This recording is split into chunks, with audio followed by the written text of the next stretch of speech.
Hello students. So in the previous class we people have seen the structure of the DNA, but once again now we are going to see the structure of the DNA here. I'll repeat the types of the DNA first. In the today's class we are going to see the types of the DNA concept. Then we are going to see the structure of the DNA. Once again in the just in the previous class I have told in fast. Okay, so once again I'll tell you the structure of the DNA here.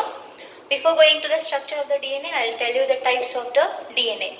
So here these many types of DNA will be there. Okay, aDNA, pDNA, cDNA, ddNA, eDNA and zDNA. So all these types of DNA are based on the right helix, how they will turn. Okay, some of the DNA are turning in the right-handed direction like this. Some of the DNA are turning in the left-handed direction like this. Okay, so based on the turning capacity, based on the turning capacity and based on the nitrogen base pairs present in the DNA, we are going to see the types of the DNA. Okay, apart from the rotation capacity, apart from the nitrogen base pairs, we are also seeing the various lengths of the DNA. Okay, we are also seeing the various lengths of the DNA and also the presence of various types of diameter and the distance of the DNA we are going to see. Okay, so on what basis we are going to see the types here? That is, types of DNAs are based on the rotation. Okay, number one is rotation. How it is rotating. They are right-handed direction or in the left-handed direction. That based on the rotation that we are going to see. Then next one is we are going to see based on the presence of nitrogen base pairs in them. Okay, based on the presence of nitrogen base pairs in them. Then the third one you are going to see is based on the diameter. Various DNAs are having a various diameter. Okay, based on the diameter. And next is based on the distance we are going to see. So in the previous class I have told you that the distance between the two DNA, that means the distance between the DNA strands are 20 angstrom. I have told you how that distance is maintained and how that particular nitrogen base pairs are present in one loop and what are the distances between the nitrogen bases present in one loop, that we are going to see in the today's class. And also I have told you one full turn, that is the gyrus DNA, what do we call one full turn, how it is measuring and what it is measuring in the various types of DNA, that we are going to see here. Okay, so first I will tell you the aDNA, that is alpha DNA, what do we call. Okay, so aDNA is the right-handed, RH means what? Right-handed direction. What is RH here? It is the right-handed direction. Okay, right-handed helix. That means it is rotating in a right-handed direction. Okay, it is rotating in a right-handed direction like this. Okay, so it is the RH, right-handed helix. Okay, then it is consisting of 11 base pairs in one loop. Okay, in one loop it is consisting of how many base pairs? 11 base pairs. Then one turn of the DNA, okay, one turn of the aDNA is measuring of about 25 angstrom. One turn of the aDNA is measuring of about 25 angstrom. Then the diameter present in the aDNA is 23 angstrom. The diameter of the aDNA is the 23 angstrom. Okay, and the distance between the two successive nitrogen base pairs. Okay, distance between the two successive nitrogen base pairs is 2.3 angstrom.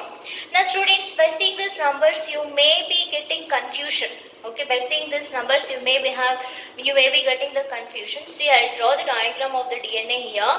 See, imagine that this is the DNA. Okay, imagine that this is the DNA. So in the yesterday's class I have drawn you. So it is a rough diagram what you have to understand. Okay, it is the DNA. So I have told you that DNA is a double-stranded helix. What I have told you, DNA is a double-stranded helix. Okay, so you can see two strands, presence of two strands. Here you can see 3' end, one end is ending with the 3' end, another one is 5' end. So here one end is 5' end and here the another end is 3' end. So here two prime ends, they are anti-parallel in direction. Okay, they are anti-parallel in direction. So this direction is depending on the how it is rotating. Okay, see, anti-parallel, or we can say they are parallel in nature because they can't meet at one point. They are not at all meeting at one point. So that is why we will say they are anti-parallel and rotating like a snake. Okay, two snakes, like how they rotate like this, like that they are rotating. Okay, so this is the structure where in your syllabus they have mentioned the Bdna structure. Okay, this is the structure where in your syllabus they have mentioned the Bdna. That is, Bdna is a type of the DNA. What do we say? Okay, so this Bdna is having the right-handed direction. That means it is rotating in the right-handed direction. Okay, it is rotating in a right-handed side, and the one loop is consisting of 10 base pairs. See, the base pairs, how many base pairs are present? The question arises. So throughout the DNA, whether these base pairs are present or one loop is consisting of the 10 base pairs. See here, this is the one loop. Got, this is the one loop. In that one loop there is a presence of the 10 nitrogen base pairs. Okay, in this is called as one loop. From here to here it is called as one loop. Got, so in this one loop we are going to see the presence of nitrogen base pairs in the 10 form. I am writing very small here. See, adenine pairs with thymine, cytosine pairs with guanine, adenine pairs with thymine, cytosine pairs with guanine, adenine pairs with thymine, cytosine pairs with guanine, adenine pairs with thymine, cytosine pairs with guanine. Like this, 10 nitrogen base pairs will be there in one loop. Understood? So this is the presence of nitrogen base pairs, what we are going to see. Okay, this is the presence of nitrogen base pairs. Good. So in one loop the 10 nitrogen base pairs are present, and one complete turn, as I have told you in the yesterday's class, that the one complete rotation is measuring of about 34 angstrom. Okay, one complete rotation is measuring of about 34 angstrom. Here also we can see one complete rotation is measuring of about 34 angstrom, and I have already told you that it is the gyrus DNA. What do we call for that? It is the gyrus DNA. Understood? Okay, so in the yesterday's class I have not told you about the distance between the two nitrogen base pairs. See here, the distance between the two nitrogen base pairs, here only.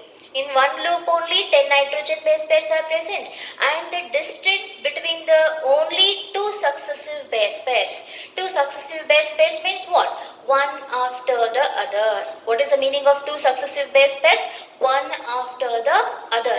So the adenine pairs with thymine and cytosine pairs with guanine. The distance between these two is the 3.4 angstrom, we will say.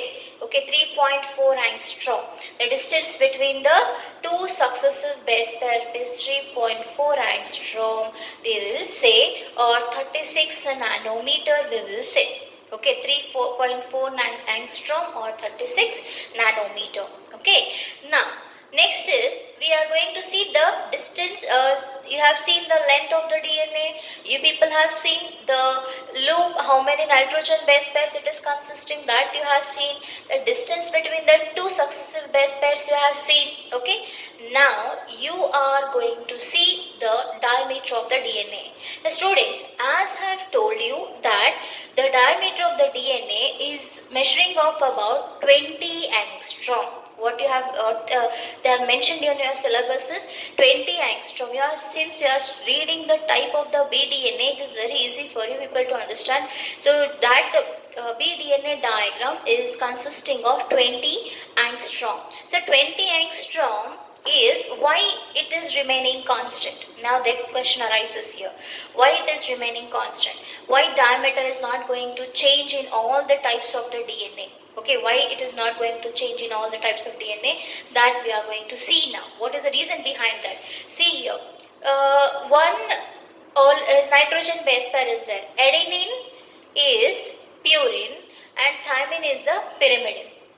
Okay, adenine is the purine. So adenine is purine and thymine is pyrimidine. So alternatively there is a presence of one purine here, one pyrimidine here. Okay, purines are the larger components. Okay, in the first class I have told you what are purines and what are pyrimidines. Purines are the heterocyclic compounds with the two rings. One is the pyrimidine ring and the other one is the imidazole ring.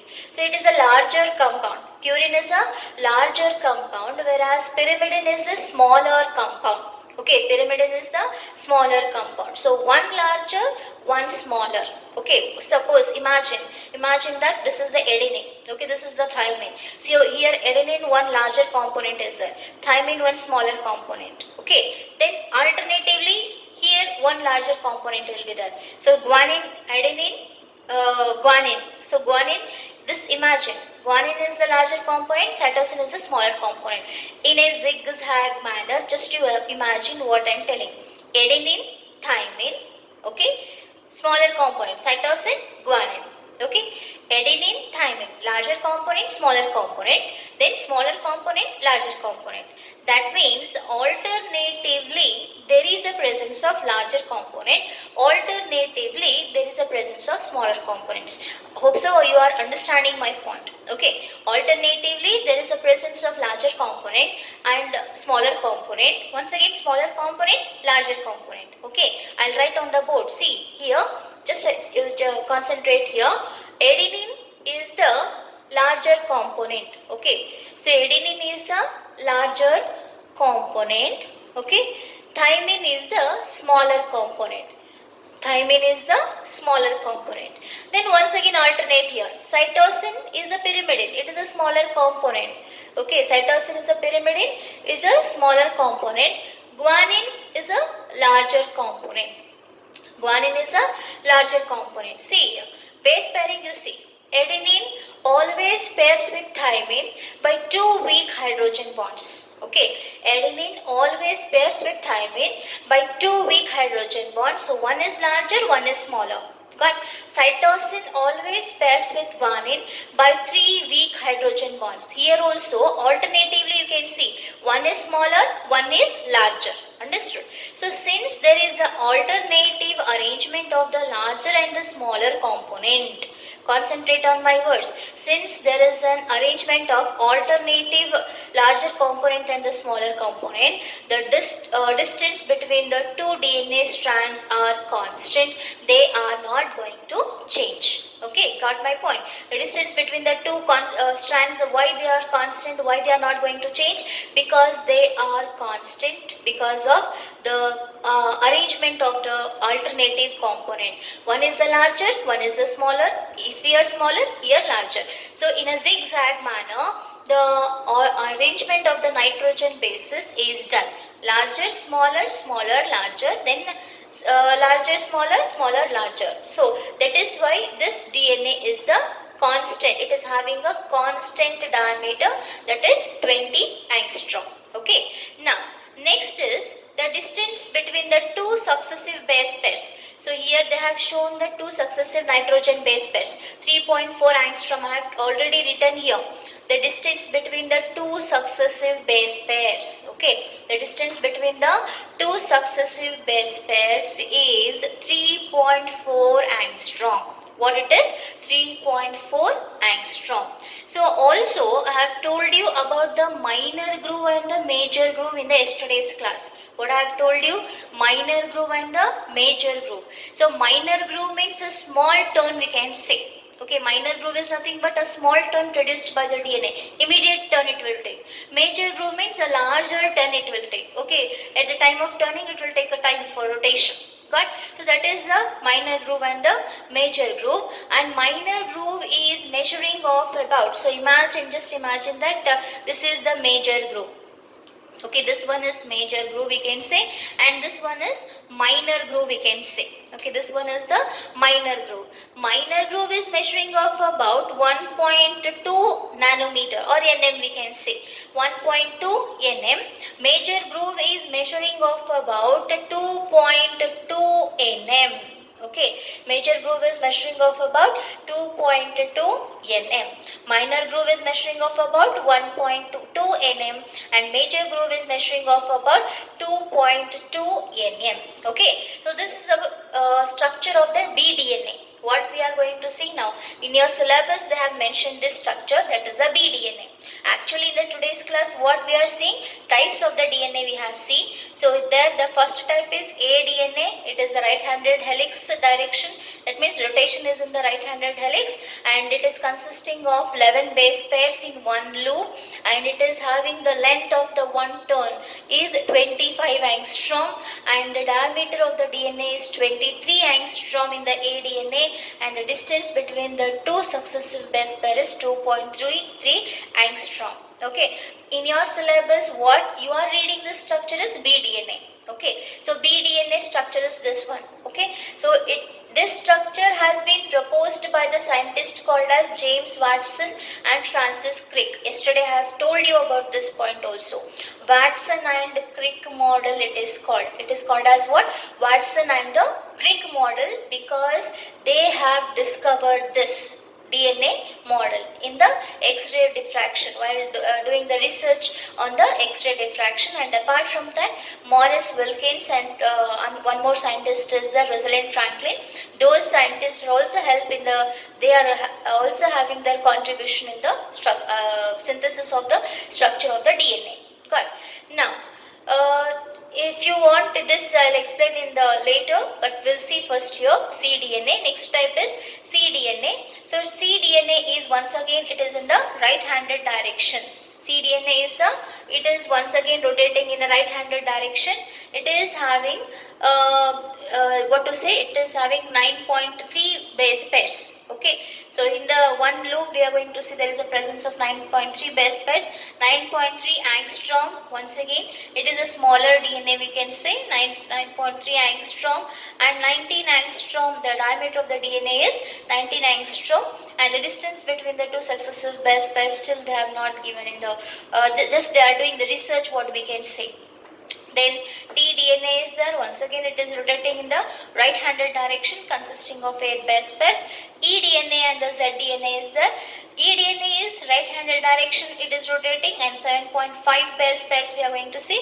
Then zDNA, it is the left-handed rotation. See, this is the another type of DNA, left-handed direction it is rotating.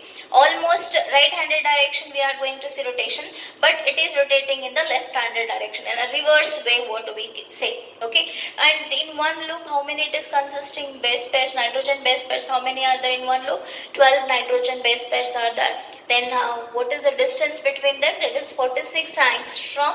Then diameter is measuring of about 24 angstrom, and distance between the two successive base pairs is 3.8 angstrom. Okay, so these are the various types of DNA what you people have seen.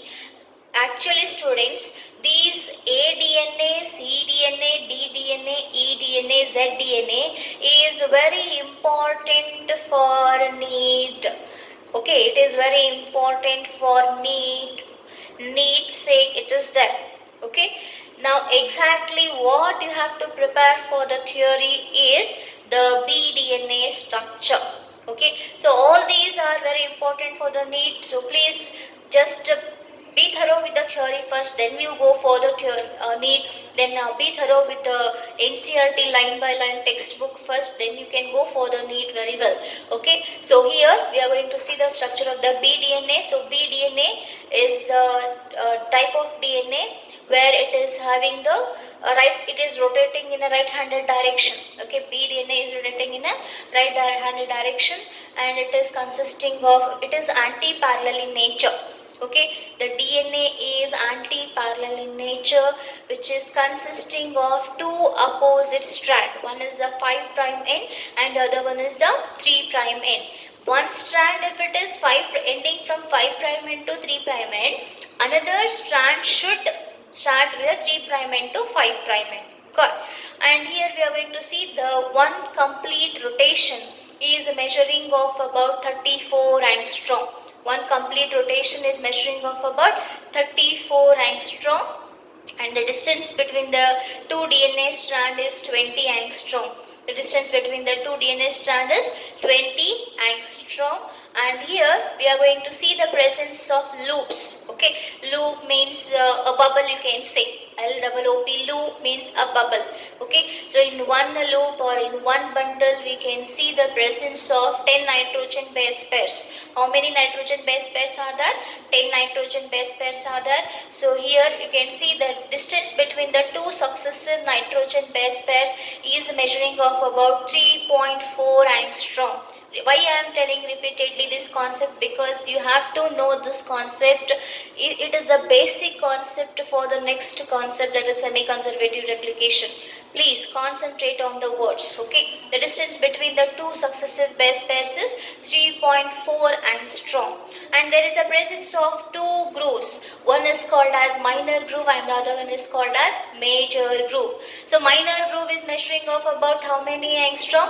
Sorry, how much nanometer? It is 1.2 nanometer, and the major groove is measuring of about 2.2 nanometer. Okay, and here we are going to see that the distance between the two successive strands. Okay, the distance between the two successive strands is 20 angstrom. How much it is?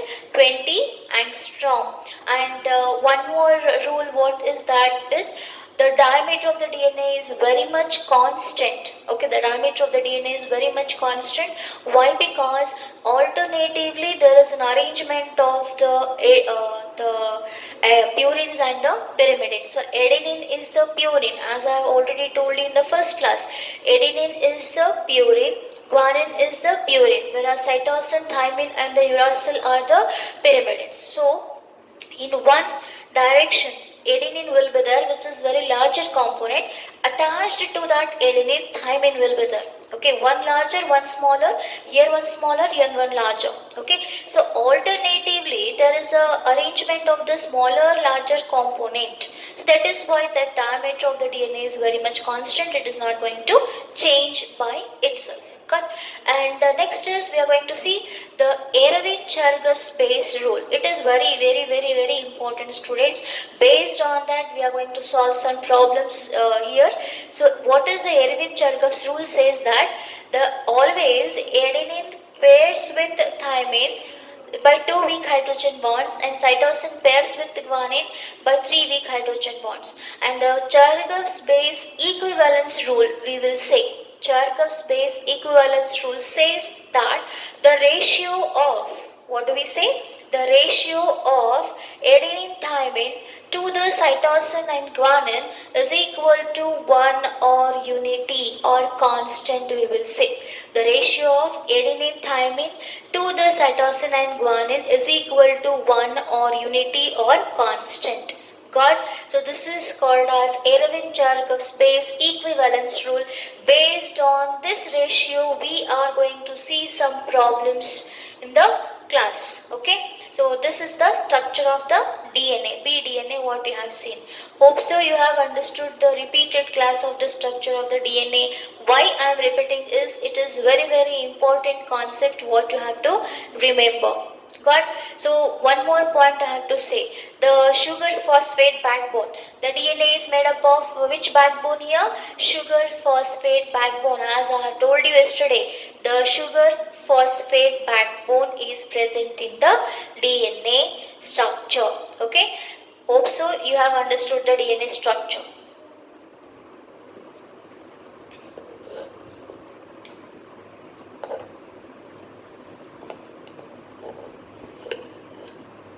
Well, I have told you we are going to see some problems regarding the ratio of the adenine, thymine and the cytosine guanine. But before that, just you see this question. Okay, group the following nitrogenous bases and the nucleosides. So what you have to group here? Similar nitrogenous bases you have to group and nucleosides you have to group. When this question, that means when you are able to solve, when you are very much perfect in the nitrogen bases and the nucleoside examples. So nitrogen bases are adenine, then uracil and the cytosine. Okay, nitrogen bases. You can see these are the example what they have given. Among these examples, you have to just separate the nitrogen bases and the nucleosides. Now let us separate. See, answer for this is nitrogenous bases or nitrogen bases are adenine, okay, adenine, then uracil, then cytosine. These are the three nitrogen bases. What are nucleosides now? So nucleosides are, here we can see thymidine, okay, then guanosine are the nucleosides, then cytidine are the nucleosides, okay. So this is the answer for this question. When these answer will come, when you are very much thorough with the nitrogen bases and the nucleosides, when you are able to differentiate the nitrogen bases and the nucleosides, at that time this problem will come. Okay, so thymidine means the thymine plus deoxyribose, or you can write deoxyribose thymidine or thymidine also you can write. Then guanosine means deoxyribose plus guanine is equal to deoxyribose guanosine. You can write anything. Okay, cytidine means deoxyribose cytosine plus deoxyribose plus cytosine is equal to deoxyribose cytidine will come. So you can write cytidine also. These are the nucleosides. Okay. Next problem. If a double-stranded DNA has 20% of cytosine, calculate the percentage of adenine in the DNA. Students, you have to apply here the Cherigov's rule. A plus T divided by C plus G is equal to 1. So that rule I have applied here. Okay. So A plus T is equal to C plus G is equal to 100%. Consider this one. A plus T is equal to C plus G is equal to 100% will consider. So there they have given 20% of cytosine. So cytosine is equal to guanine. How much cytosine will be there? That much guanine will be there. So if cytosine is 20%, guanine should be 20%. Why? Because always cytosine pairs with guanine. This point you have to remember. Always cytosine is pairing with guanine. So 20% is equal to 20%. So it will become 40. 20 plus 20 it is becoming 40%. Okay. So A plus T is equal to 100 minus 40. Okay, A plus T is equal to 100 minus 40. So A plus T is equal to 60% it is coming. Now divide this 60% among A and T. Why you people are dividing? Once again Cherigov base equivalence rule. Because always adenine pairs with thymine. It is constant. Always adenine pairs with thymine. Why it is constant I have told you. So why? Because the smaller larger component are arranged alternatively, that is why it is constant I have told you, is it not? So always adenine pairs with thymine. So A plus T is equal to 60 divided by 2. Okay, A plus T is equal to 60 divided by 2. So what they have asked here? Calculate the percentage of adenine in the DNA. So adenine percentage is 30 and thymine percentage is 30. So overall we are getting the adenine 30%, thymine 30%, cytosine 20%, guanine 20%. So how much it will become? 60 plus 40, 100%. Okay, 60 plus 40 it is going to become 100%. So like this, so many problems will come in the structure of the DNA. Be perfect with the structure of the DNA and the Cherigov base equivalence rule. Still more problems and the next concept DNA packaging we'll see in the next class. Okay.